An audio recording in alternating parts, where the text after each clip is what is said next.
Hello and welcome to Rathod's IAS Academy. Today in this session, we are going to see current affairs of 13th August 2024. So here, there are less number of articles which are important from our examination point of view. We are going to focus on only important articles today. Okay, I'm not going to show you Hindu PDF today in this class. So see this article. So title says statistical effects pull inflation to 59-month low. So what is the keyword? Keyword is inflation. So from which topic you can study this topic of inflation? Yes, from GS paper 3 economy. Apart from that, yes, society. What is the impact on society? Next.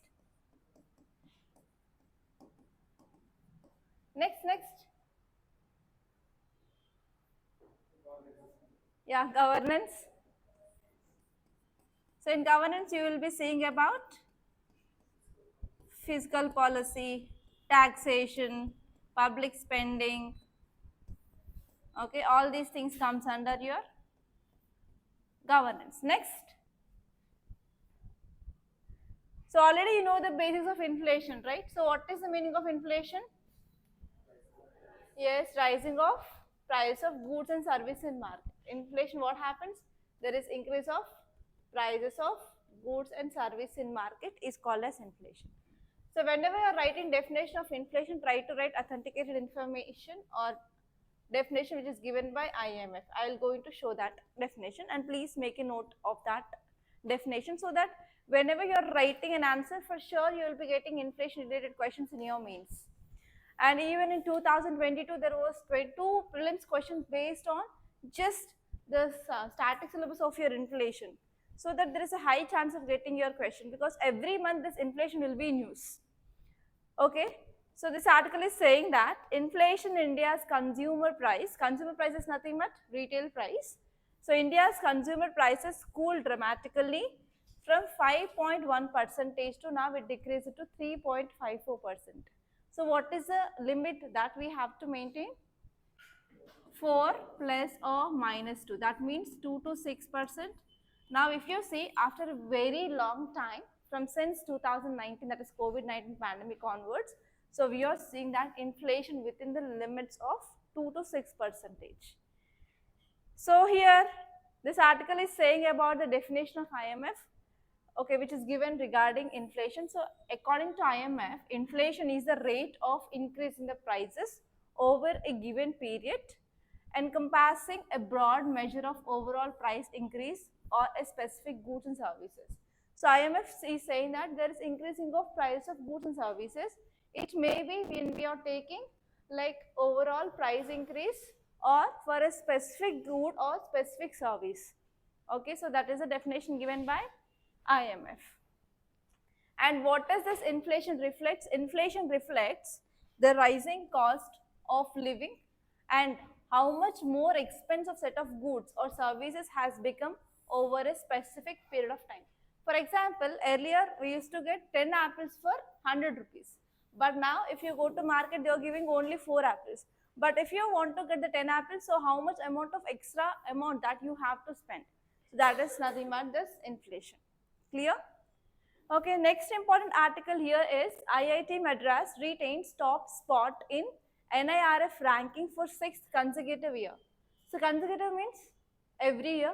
So for the last 6 times, okay, onwards, here IIT Madras is topping under this NIRF ranking.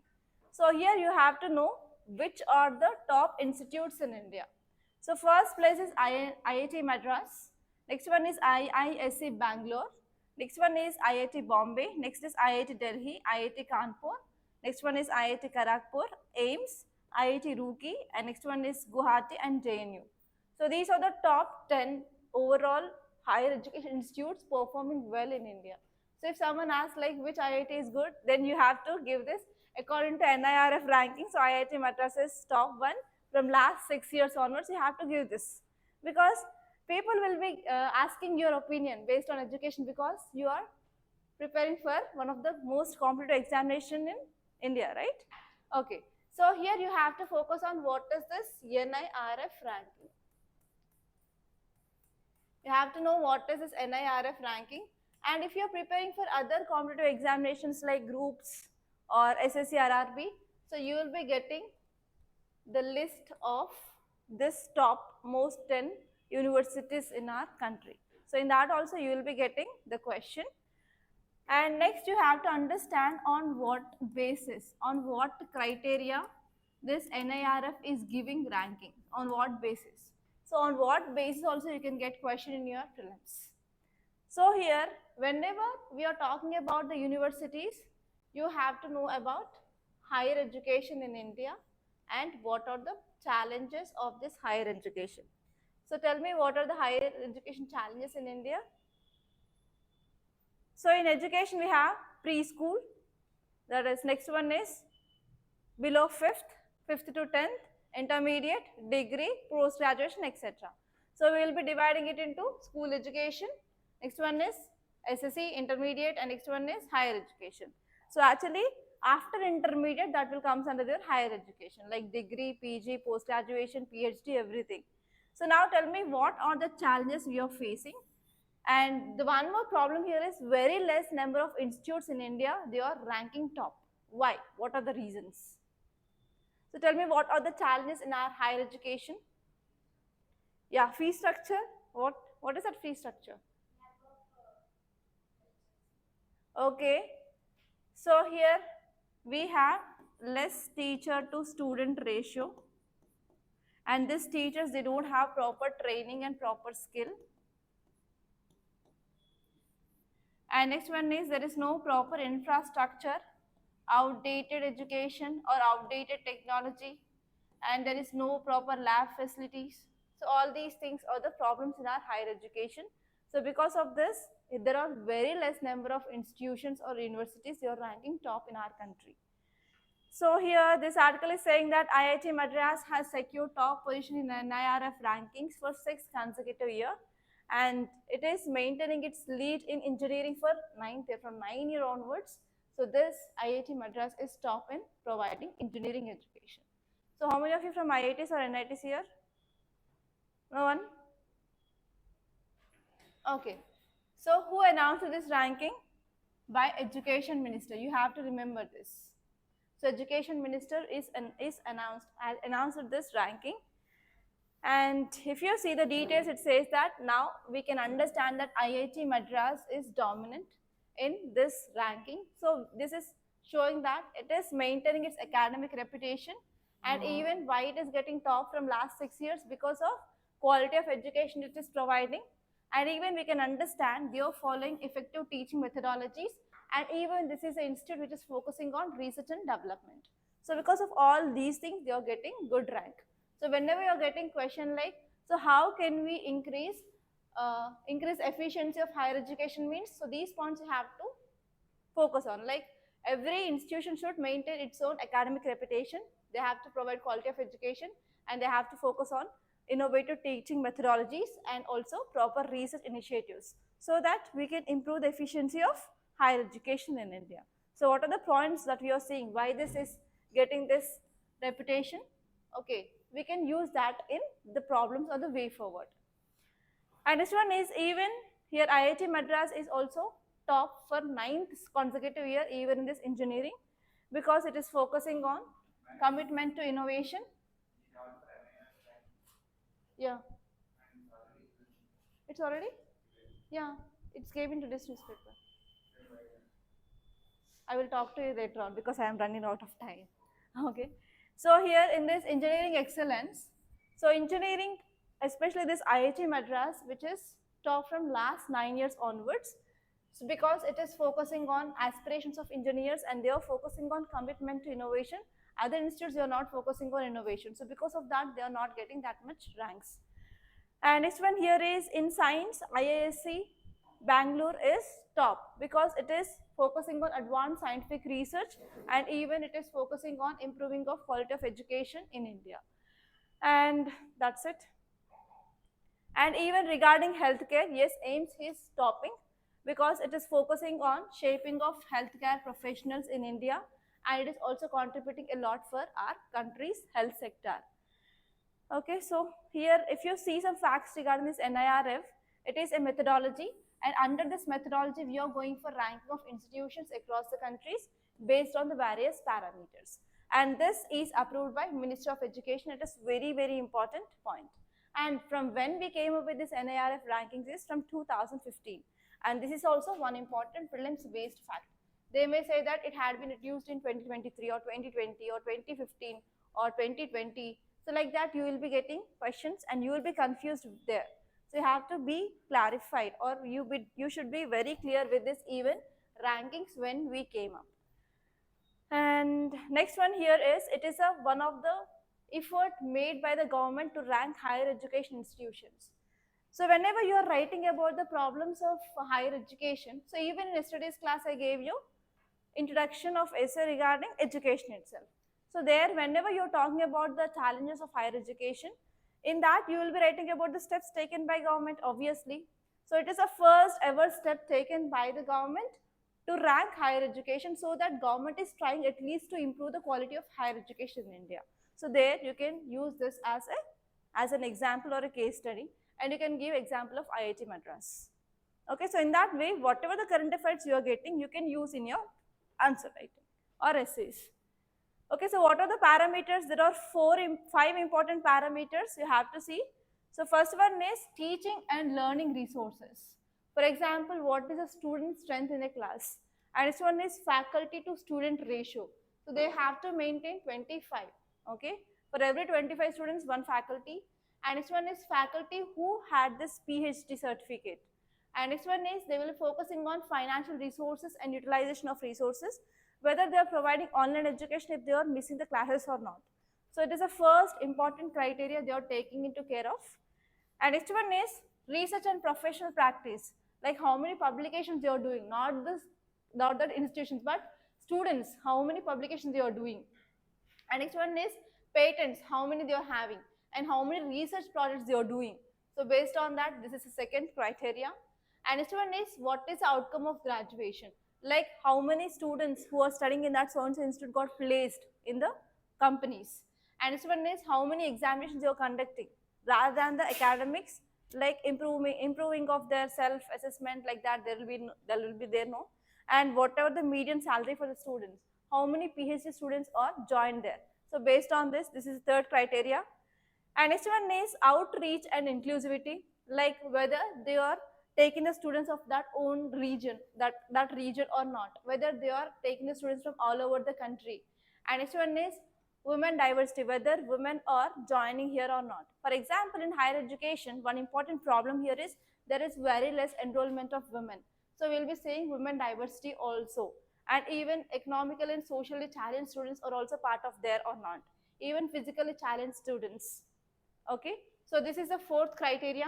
And next one is peer perception, academic peers and employers, like how the faculty are dealing with the students, whether they are dealing with the doubts or not, so whether they are engaging properly or not, whether they are encouraging students or not. So all these will be taken into criteria, and based on that they will be giving the ranking. Clear? And on this criteria also you can get a question in your prelims. You have to be very much careful with these dotted points. So after once class is done, I will be giving you the notes. So in that notes you can make that thing. Okay, perception is nothing but peer perception. Peer means nothing but the people who are the classmates or who are the teachers who will be teaching them. So that is called as peer group. So how they are engaging with the students, whether their doubts are solved or not, whether the teachers are encouraging the students or not to take up the research projects or publications, everything. Okay, so next topic here is disinformation, AI and cyber sector view. So this article is talking about AI. I think sir will be starting this AI for you after once this biotechnology is done. So there you can understand what is artificial intelligence, so what is the deepfake. So do you know about the deepfakes? What is this deepfake? Okay, there is manipulation of images, videos, everything, right? So because of that, what happens? Because of this deepfakes, what happens? It will lead to increased misinformation, and even there will be spread of disinformation. So whenever there is spread of misinformation or disinformation, what happens? It will cause communal unrest, or we can say simply communal violence. So what happens if there is communal violence? That will lead to disruption of law and order. There will be no peace and security. So again, we have to focus on efficient policing here. And even we have to see law enforcement agencies, so how they are taking steps, right? And you have to see what are the laws or what are the acts which are present and how we are imposing them. So all this will come into picture. So this article is saying that recent Olympics had been done, and finally we had a very peaceful Olympics. There is no spread of misinformation or disinformation this time. Okay, so because of this, yes, we are maintaining law and order. So even though there are some issues like something which happened in Olympics, but there is no proper spread of misinformation is happening because of the steps taken by the government to control the spread of disinformation and deepfakes. So here this article is saying that this year 2024 has brought significant security threats from artificial intelligence and disinformation. But in the context of this 33rd Summer Olympics, yes, it is like a peaceful outcome, we can say. So there is no spread of disinformation or misinformation regarding this Olympics across the social media sites. So actually the problem here is, so AI plays a very important role in spreading of misinformation or disinformation. So whenever there is deepfakes, like when we are altering the images or whenever we are altering the videos or whenever we are changing the voice, then what happened? There will be spreading of misinformation. So it will be spreading like a forest fire. So whenever anything which is going on viral means, so within span of seconds, it will be getting millions of views, right? So here what happens, so whenever there is any manipulation of digital content, that will lead to societal unrest, communal harmony will be get affected, and even we can't differentiate whether it is real or unreal. So it is similarly, we can't even differentiate or we cannot identify that it is made up of deepfakes. And actually the problem here is cyber security vigilance. So in India, we don't have proper high security vigilance. So because of this, whenever there is misinformation which had been shared means, it will cause again name and shame. That will come as a defamation. So that is a thing. And next one is you have to understand what is the deep fake dangers. So it will be having potential threat to our national security. So if any one person who is working army, so he is a famous personality, right? For example, CDS. So if there is any misinformation regarding the CDS is spreading means, it will be a threat to our national security itself. And misinformation can also have the potential to destabilize the political landscapes, and even that will incite the conflict.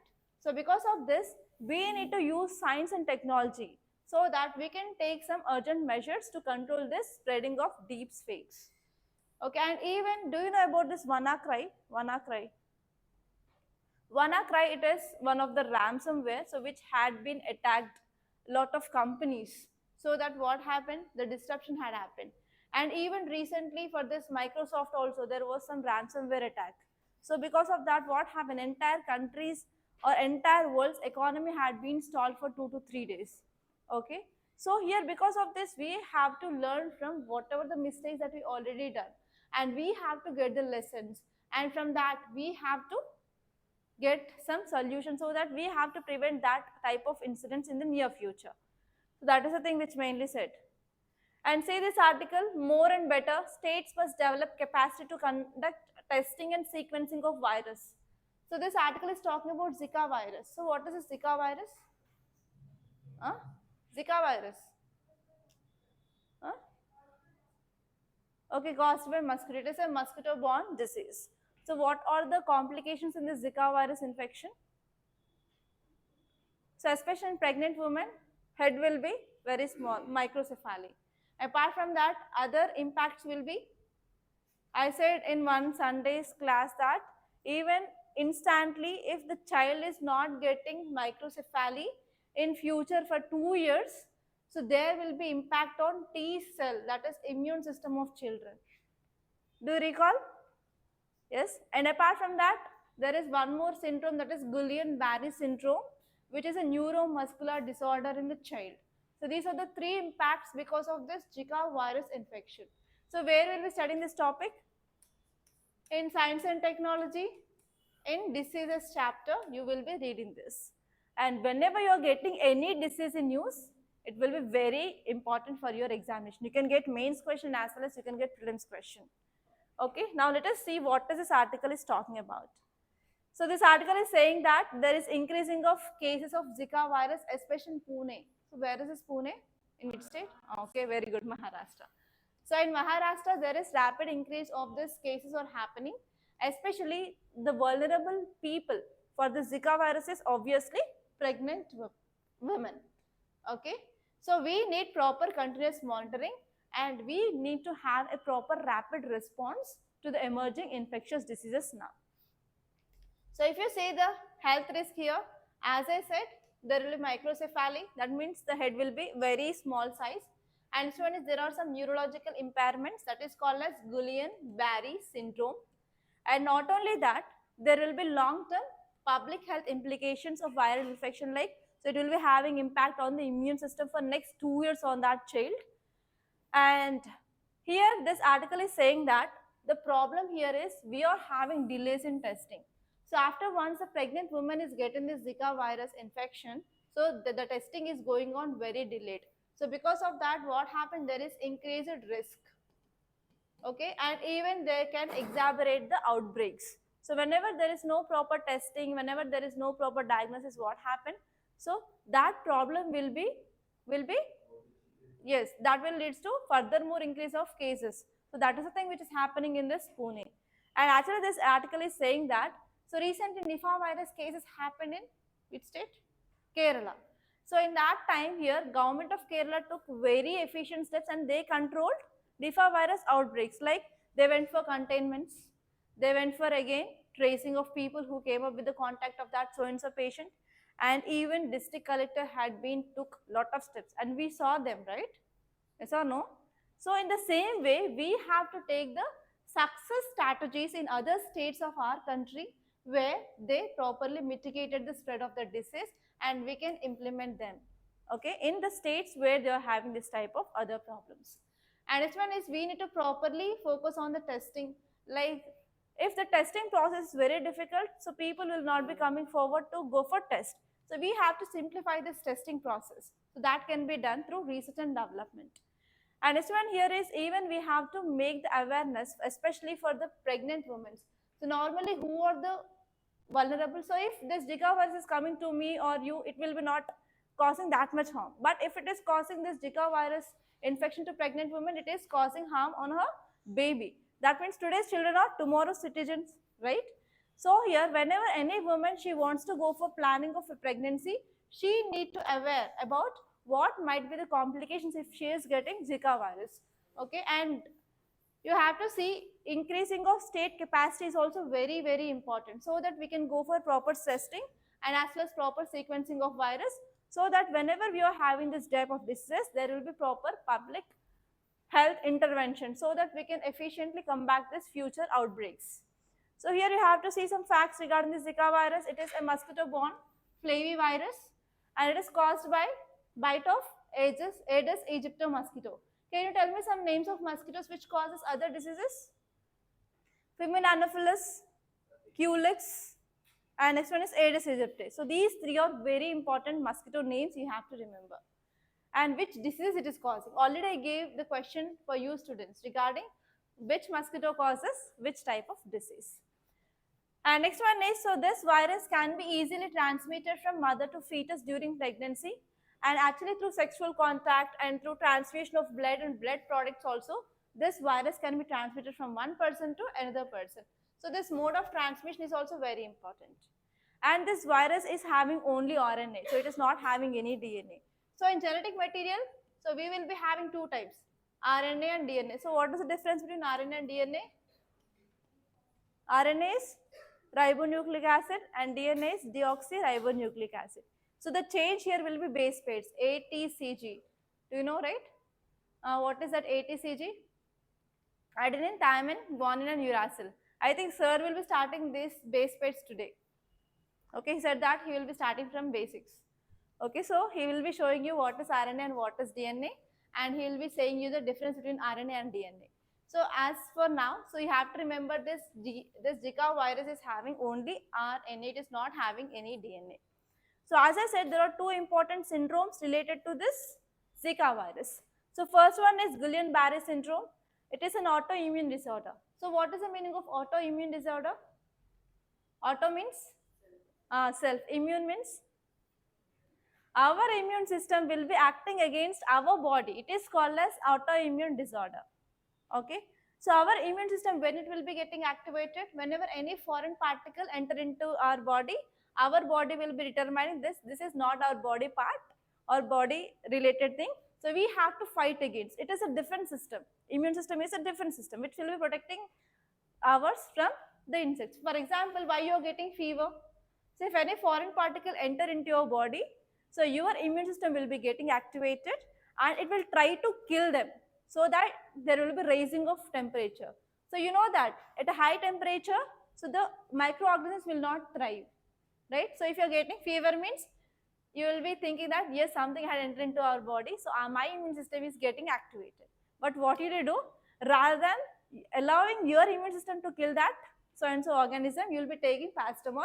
It will be cooling down your temperature. So understood? So that is the immune system. So what does autoimmune means? So our body parts will be attacked by our own system, that is called as autoimmune disorder. So this Guillain-Barré syndrome is an autoimmune disorder. So it is causing impact on our peripheral nervous system. Do you know central nervous system, peripheral nervous system? I think you might have studied in your school days. Yes, tell me what is this peripheral nervous system and what is central nervous system? What will be there? In central nervous system, you will be having brain. Next one is your spinal cord. And peripheral nervous system, you will be having spinal nerves, cranial nerves. Okay? So that you need to have the basic idea regarding at least what are the parts in your different systems. So how many systems are there in your body? Respiratory system, digestive system. Next. Next kidneys comes under excretory system, nervous system. So at least know the body parts and their functions. It is a part of your basic biology. Okay. And next one is microcephaly. So microcephaly is nothing but it is a birth defect where the baby's head will be very small than compared to the usual size of head. Okay. So see this article. NCERT finds several shortfalls in functioning of Kasturba Gandhi Balika Vidyalayas. So have you ever visited this Kasturba Gandhi Balika Vidyalayas? So do you know at least about them? You will be knowing. Government girls schools with residential, right? So they are residential government schools. They are called as Kasturba Gandhi Balika Vidyalayas. So actually NCERT had did a study, and in this study it saw like there are some loopholes in the functioning of this Kasturba Gandhi Balika Vidyalayas. So that means what you have to understand from this article? Come on, fast. What you have to understand? What is happening? There is corruption. There is no proper accountability and transparency. And next, there is no proper audits. Okay. So all these topics you will be studying in your ethics. So as of time being, so remember that whenever there is any scams or any loopholes, whenever any organization is not functioning, it is because of lack of accountability, lack of transparency, and lack of proper leadership, and it will be because of loopholes and misappropriation of funds, corruption. So all these are reasons behind this shortfalls in the functioning of not only the schools, any organization per se. So you are going to be the leaders of future, right? So you have to take care that your organization should not have any shortfalls. Okay, so this article is saying that NCERT evaluation of 254 Kasturba Gandhi Balika Vidyalayas, and this study they find out that there is lack of transparency. So there is no proper fund usage and there is no proper infrastructure. There are teacher shortage and even low salaries, and there are even safety concerns. Okay. So here there is no proper transparency in fund utilization. So because of this, it is raising the concerns regarding accountability, transparency, etc. And this one is there is no proper infrastructure, like there is no proper even adequate toilets or adequate libraries, even classrooms with proper benches or chairs, etc. They don't have proper facilities that will ensure a proper atmosphere or environment for study. And this one is even there are shortages in teacher, and whoever the teachers they had been recruited, they are recruited for a very less salary. And this one is there is no proper safety and security. For example, there is no even proper boundary wall for that so and so schools. And next one here is there is high non-functionality rate. So even out of the schools also, many of them are completely non-functional, but they are getting funds from the government. And next one is there are some recommendations which are mainly made for the improvement of these schools. So you have to think like what are the measures that you can take so that you can improve the efficacy of the schools. So in this way you can get a question. And this topic is especially important from your ethics. So there we will be reading about different scams, etc. So there I will be asking questions. You have to answer this type of case studies. Okay. So these are the very important articles that appeared in our today's Hindu newspaper. So by this I'm concluding. Thank you so much guys.